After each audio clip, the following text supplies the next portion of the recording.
Pertubuhan Kesihatan Sedunia WHO hari ini mengumumkan novel coronavirus sebagai kecemasan global setelah ia merebak ke 18 negara. Perkara berkenaan diumumkan WHO selepas mengadakan mesyuarat di Ibu Pejabat Pertubuhan itu di Geneva semalam.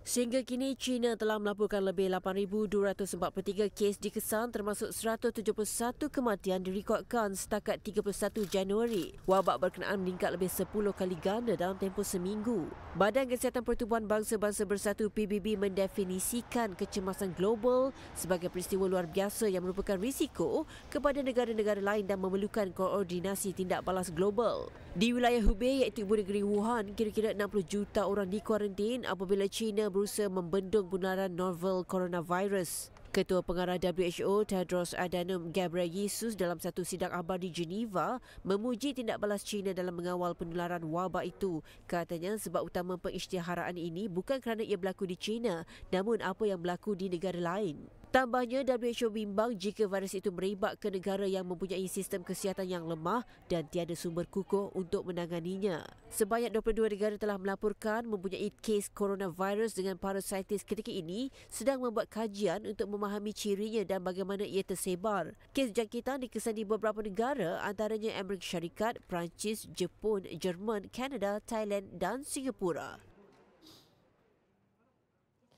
Agensi Pengurusan Bencana Negara NADMA bersiap sedia membawa pulang 80 rakyat Malaysia di Wuhan, China susulan wabak novel coronavirus di negara itu. Menteri Luar Datuk Saifuddin Abdullah berkata mereka akan dibawa pulang menggunakan pesawat komersial secepat mungkin, namun tarikh dan penerbangan yang boleh digunakan dibuat selepas perkara itu dimuktamadkan.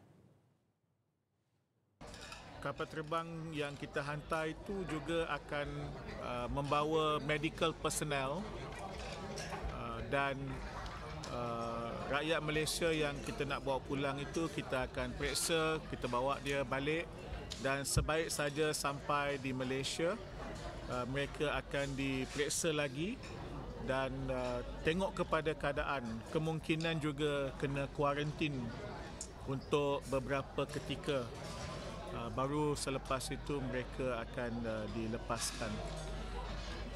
Prioriti kita ialah keselamatan mereka dan oleh kerana keadaan itu nampaknya belum lega, jadi kita buat keputusan, Kabinet buat keputusan semalam untuk kita bawa mereka pulang. Jelasnya, pihaknya sedang berbincang dengan Kementerian Luar China mengenai beberapa perkara sebelum proses membawa keluar dimulakan kerana seperti diketahui kawasan itu sudah ditutup. Beliau ditemui media selepas menghadiri Majlis Sambutan Tahun Baru China 2020 Parlimen Indra Makota di Kuantan. Berdasarkan rekod jumlah rakyat di Malaysia di China ketika ini seramai 35,000 orang dengan di Hubei seramai 115 orang manakala di Wuhan 80 orang. Tambahnya lagi, Kedutaan Malaysia di Beijing juga membuka bilik operasi 24 jam sejak seminggu yang lalu dan berhubung dengan rakyat Malaysia yang berada di sana. Dalam perkembangan sama, Kementerian Pertahanan bersedia untuk menghantar pesawat Angkatan Tentera Malaysia ATM bagi membawa pulang rakyat Malaysia yang masih berada di Wuhan. Menterinya Muhammad Sabu berkata ketika ini pihaknya perlu menunggu arahan dan kelulusan daripada kerajaan pusat untuk operasi itu. Menurutnya, jika keputusan Agensi Pengurusan Bencana Negara NADMA memerlukan bantuan Kementerian Pertahanan untuk membawa keluar rakyat Malaysia di Wuhan, ATM bersedia untuk menghantar kapal yang sesuai. Ketika ini, ATM bersedia menerbangkan pengangkut C-130 iaitu kapal terbang milik TUDM. Namun semua itu bergantung kepada arahan rasmi. Perdana Menteri Tun Dr. Mahathir Mohamad berkata Malaysia akan berbincang dengan kerajaan China supaya rakyatnya yang tidak dijangkiti boleh pulang ke tanah air.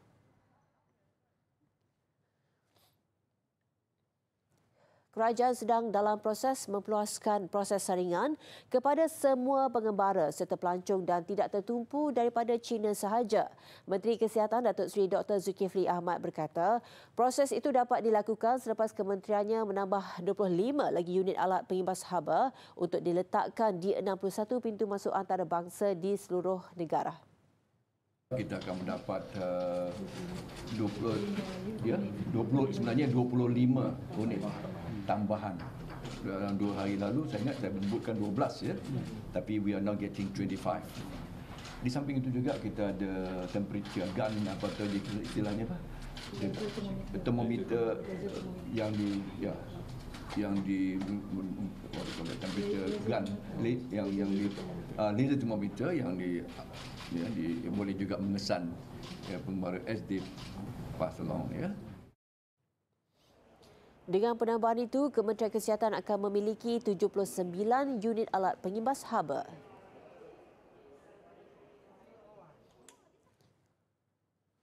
Jabatan Bomba dan Penyelamat Malaysia komited mengutamakan pelindungan maksimum kepada anggotanya sebagai langkah berjaga-jaga sewaktu penularan virus coronavirus.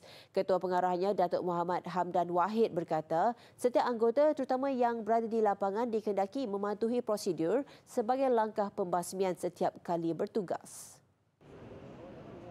Menurut Datuk Muhammad Hamdan, pihaknya juga akan menambah cecair pembasmi kuman atau sanitizer untuk diletakkan di balai dan jendera operasi bomba. Langkah-langkah dari segi perlindungan anggota kita beri keutamaan. Baru semalam kita telah membincangkan untuk memastikan setiap anggota yang respon di dalam sebarang kecemasan ini diberi perlindungan dari segi mask ataupun topeng muka, dan juga dari segi perlindungan badan iaitu sarung tangan dan juga peralatan dan kelengkapan PPE. Hendaklah sentiasa di dalam keadaan yang bersih, dan apabila balik di balai mereka kena perlu buat seakan-akannya nyah cemaran kepada diri mereka.